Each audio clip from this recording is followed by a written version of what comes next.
why this video is such a bad quality. If you spend a lot of time on YouTube, you probably came across video like this, or this, or this, where people are explaining how they decentralize their phone, how they use this old iPhone instead of new one, making a server of old tech, how they are using notebook for replacement of their smartphone, and etc, etc. What happens here is what I will call flawed tech pipeline. Today is not just a rant. I will show you all of those devices that I use and that some of which I recommend you to use in your everyday life to do things better, to do tasks better, to have better rest, to communicate with your friends and colleagues, and to do various things, really a lot of things. New tech does not equal better tech. Gadgets that people get are not proportionally as good. They are not as sturdy, alienating, very bad feeling to it. They have they were made with certain flaws that were planned. There is such a thing as planned obsolescence. If you Google it, you'll find terrifying things. There are no reasons why now old iPads shouldn't work. They can work, but suddenly they are bricked because you can't install any application to them, even older applications. You become more and more limited. You can't own more and more things, so more and more things that you buy you don't actually buy, but you essentially rent. This started to annoy people a lot. Here in my pocket I have two things. First one is a pocket notebook. I will explain a bit about it. It's not a usual thing, it's not a usual notebook. And second one is iPhone SE 2020.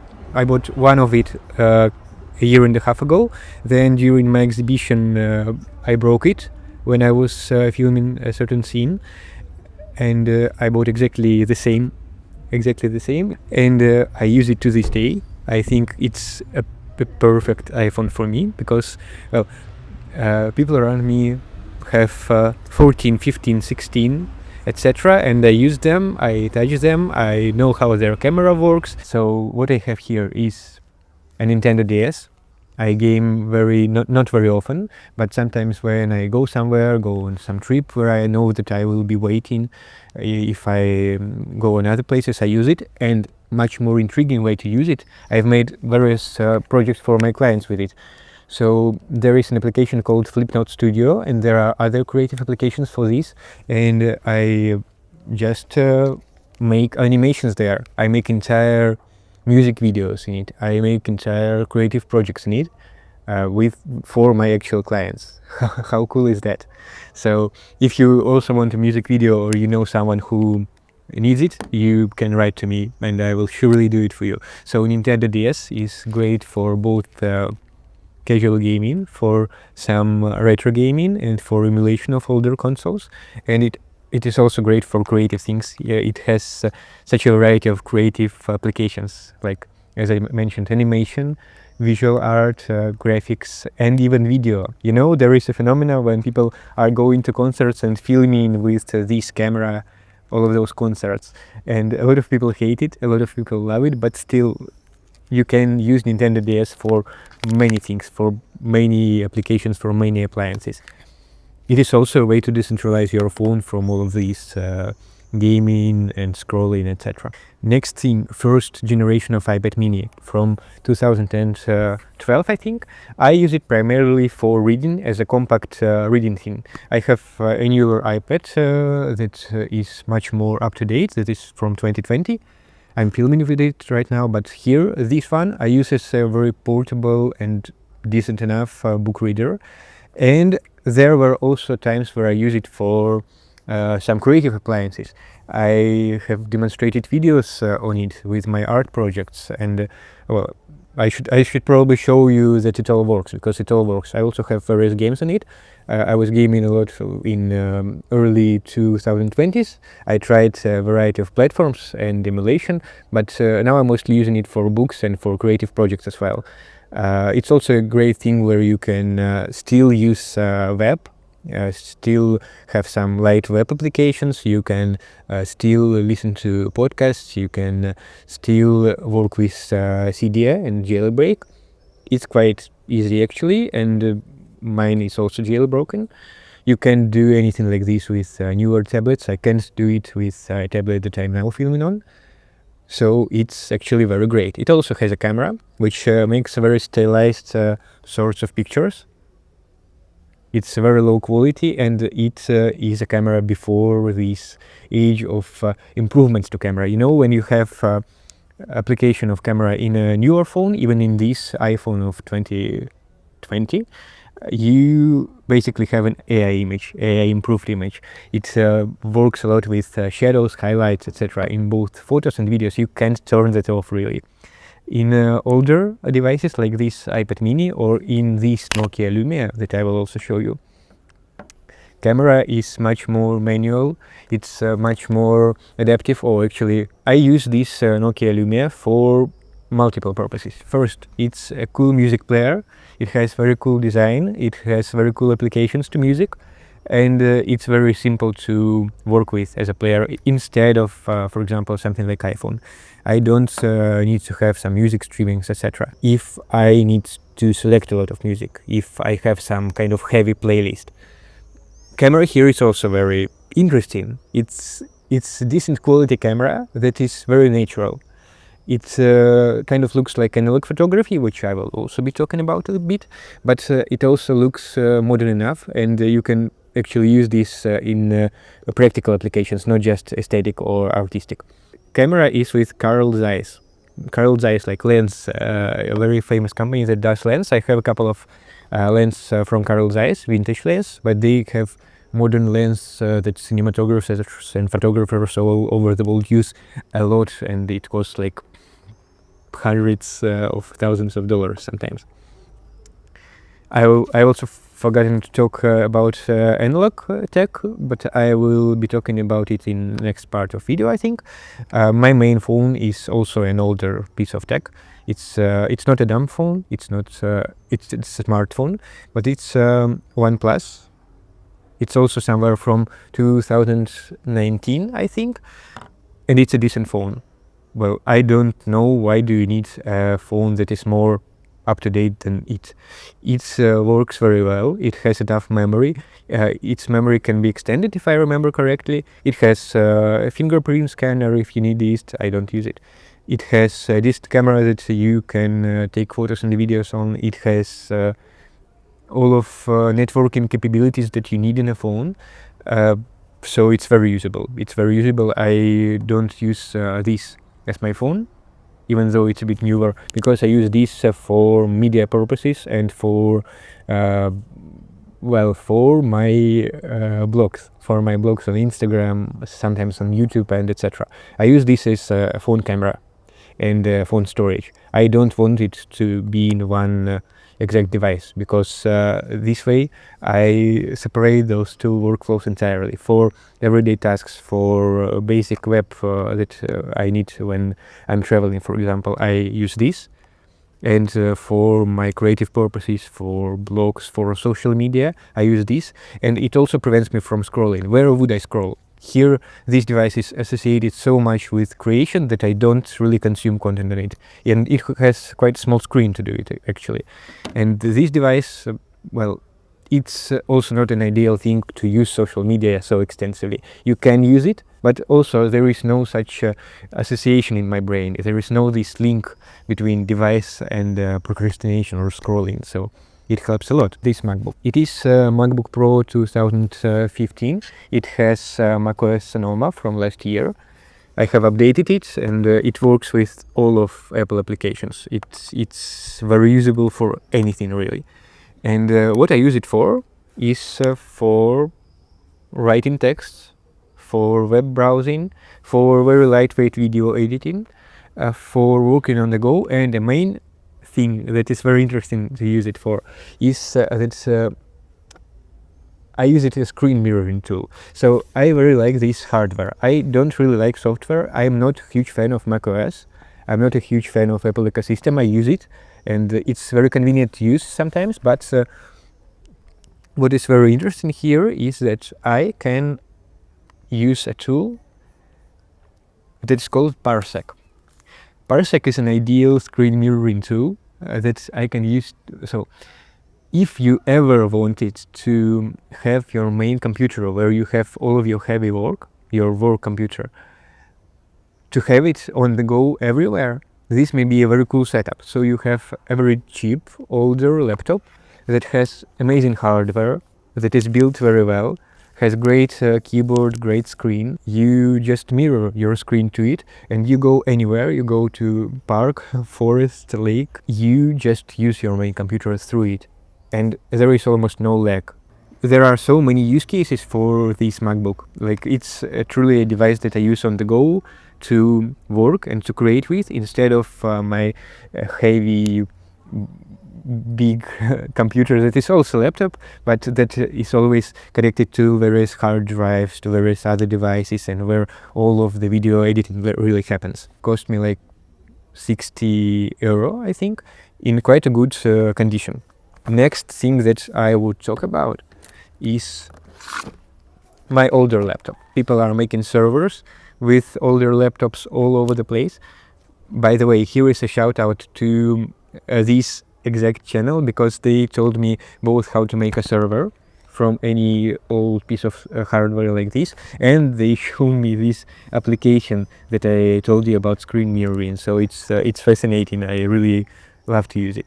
This one works on Linux. I have multiple systems on it. It has Windows as well, and it has Linux. What it helps me with? I use it to connect to my movie projector and to have my home cinema. And there is a whole database of films and of music, and we use it a lot at our home to just get films to watch and to just get media. So it's like a media player without using this screen that is actually quite a bad quality of screen, but we are projecting it. I like to have an ability to use Linux because I sometimes like to play with it a bit, to install something, to change something, to mess around with all of those settings and all of those terminal things. I'm a humanitarian, I'm not a tech person, so for me it's also like exploration of something new, something that also helps me to work with my main tech in better ways. It serves like an amazing gallery of stickers that I got all over those years. So you have stickers from my magazine that I was doing for a couple of years.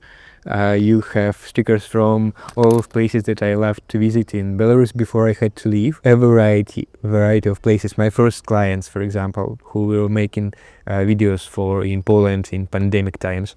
You have a club where I was a DJ for a couple of times, making an amazing rave for our community. You have various events that I love to go to. You have Lithuanian television where I visited at night. You have Belarusian cultural people. So it's a huge gallery for me. I can also hang it on wall, and it will serve this purpose as well. It's from both sides, as you can see. Even on fans, no, there is nothing on the fans, but all of the sides are just sticked up. It's like a stick wall to me as well. So before I talk to you about my next devices that I use to listen to music, a best device to listen to music, and my camera that I use for most of my client projects for last 5 years, I want to talk to you about philosophy of it. What got me to do it? What got me to juggle all of those devices? Why do I think that juggling all of those devices is actually a good idea for me as, for example, a creator, as an artist? And just as in my work that I do. Of course, most of my work is creative, but I can easily see how it works for a developer, an educator, just a person with a lot of hobbies and various other things. I can totally see how it can fit in your workflow. Here comes a book by director Robert Rodriguez, Film Without Budget. Robert Rodriguez is a director who is known to come to film from this very frugal, very amateurish background. He, in 23 years, he basically made a masterpiece for Hollywood. He made a film that was very successful. It was a film about a musician, El Mariachi. Sorry for my Spanish pronunciation. And he made a whole trilogy or quadrilogy from it with Antonio Banderas and other famous actors like him. So it was a huge hit. Here in this book, he talks about how he made this first film, this first masterpiece of his. And I read it when I was something like 13. I just started making movies. I had a photo blog. I started making animations. I was very interested in film noir, in various other types of film, and I was interested in how to make films if I don't have budget, if I don't have a huge team, and if I am not necessarily going into film school. I was never in film school. And yet I've done a lot of films that traveled around the world, that traveled around different cities, and got a lot of discussion around it. So here in this book, he talks extensively about how he uses technology that is available, how he uses his attitude of this tech frugalness, how he embraces this use of technology that is not ideal, how he uses whatever he can use. And for me, it's not a thing that I completely can't use. For example, a new iPhone, I can buy a new iPhone, but for me, it's much less convenient, strangely and paradoxically, because for dozens of years, I'm operating under this system, under a system that is separating various tools, that is separating various applications, that is separating various workflows, so it doesn't mix in my head. What other book has influenced me probably in it is this lean startup. There is a whole methodology of making startups in this lean way, and I'll probably be reading some of this book on my channel as well. But what it also talks about is how you use what you can use, how you are separating tasks, how you are minimizing them when possible and extending where needed. And some of parts of it also became part of this theory that I have around flawed tech. So I really believe that flawed tech is a solution to many of our technological problems, to many of our technological addictions. But I'm also developing a whole physical operating system that is based around physical notes. This is based on physical notebooks, on any kind of physical notebooks, papers, etc. I'll be also talking about it. But my music player, I got it as a New Year gift somewhere in 2010. So it's very old. It's like I got this as a New Year gift somewhere in 2012, I guess. And I very much like to listen to music on it. I am not dependent on streaming services in no way. I can store and have my entire music library that I can easily put either on this device that has much more memory, or on something like this, where I don't have any screen, I don't have any scroll, I don't have any unnecessary buttons. I only have things that are really needed to listen to music. So I have many here. I juggle around many of Apple products, but this is my absolute favorite. I wish they still made gadgets like this. But this iPod Shuffle of last generation is something that I can just imagine this. I can just walk out of my room, out of my flat, out of my house, put on headphones that are wired headphones that are actually in much better quality than those wireless things that I also have here. I dislike wireless headphones. They are convenient to use for some usage, but to listen to music, I like wired headphones. Those basic headphones that Apple has are good enough, but I love to experiment with other more vintage models and other things. This is COS. You may know COS from those TikTok trends of headphones, but this is a different model, and I also like it. I also like how you can easily repair it. I have repaired it twice. I like how you can change all of those elements. And it also has this analog dial. Imagine you have analog dial on your headphones, so you don't need to actively tap on your ears like you do with those wireless headphones. You just do like this and this. I was blown up. I was blown out by this when I first used it. I like physical technology. I like analog technology, and this is why I also use this camera. Well, I was doing film photography for a long time, but this is not a film camera.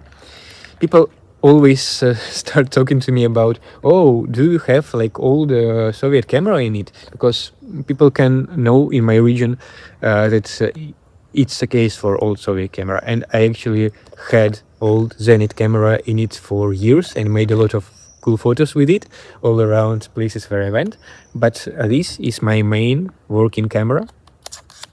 It's Fujifilm X-T30. Fujifilm X-T30 is my favorite camera because of how manual it is.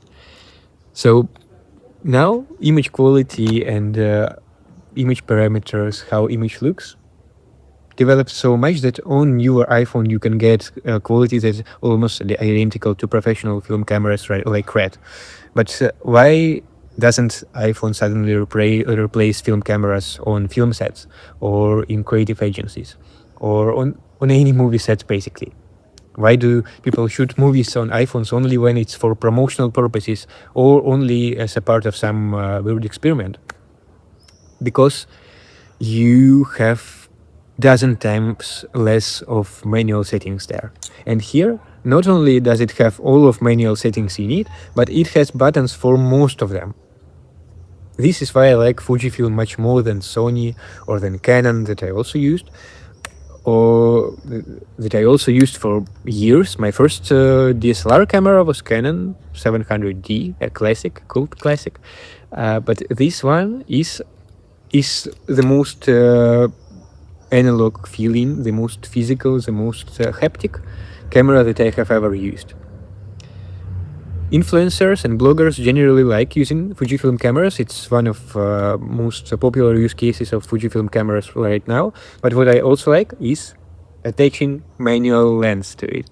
And then I can do any creative project. I can do an interview, I can do an advertisement, a brand video. Well, most of films for my clients were done with just this camera, with some simple setup. Like I have a microphone here, I have maybe additional batteries, I have other accessories connected. I have it either on a tripod or on Steadicam. I dislike using gimbals. Gimbals are preferable in some situations, but I like using manual Steadicams. And you have it all manual with this type of picture that you instantly know. Like, this is type of picture that all of my clients like, that clients specifically are going to me to have this kind of picture, and not something that other filmmakers, videographers, and other professionals do. It's something completely different, and it's something that really breaks heart of many people, as far as I know. This is Pentagon from GDR, from Eastern Germany. I also have Carl Zeiss, I also have Helios and a couple of other manual lenses that I like to use much more than today's automatic lenses. For creative purposes, it's often much better because it gives you much more flexibility, and you need flexibility when you do creative projects. You need it. For many of my everyday purposes, I don't use this camera anymore. I used just this iPhone SE 2020 with the camera that it has. I like it. I do backstages on it. I do most of my stuff for Instagram, for other my blogs of mine, here, precisely on this one. Here is my radio. Classical music, movie music, and other things like it.